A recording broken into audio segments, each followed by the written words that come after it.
சாசூரி, இதுக்கு காரணம் நீதானா? ஆமா கேள்வி, நானே தான். ரிட்டையர் ஆன கேள்வியை பார்த்து இனி நான் ஏன் பயப்படணும்? காடு வாங்குது, வீடு போங்குது, நீ பழி வாங்க போறீங்களா?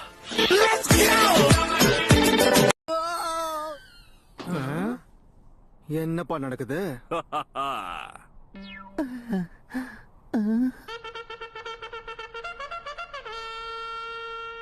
இவங்க ரெண்டு பேரும் என்னதான் பண்றாங்க? வளர்ந்த குழந்தைங்க உப்பு மூட்டை விளையாடுறாங்க. பார்க்கவே சகிக்கல. நெஜி வாப்பா. அவனை ஓடி போயிரு.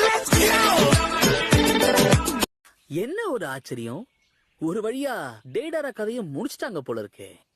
அதுவும் சாதாரணமால இல்லையே, வேட்டை கொளுத்து கையிலேயே கொடுத்திருக்காங்கன்னு நினைக்கிறேன். என்ன டேடாரா, உன்னை அடிச்ச அடியில ஒரு கைய வேற காணம் போல இருக்கு. ஆனா உன்னை முழுசாலே விட்டுருக்கானுங்க, அதுவே பெரிய விஷயம். நீ இன்னும் சோகமா இருக்க? டோபி, கடவுளுக்கும் ஒரு அளவுக்கு தான் பொறுமை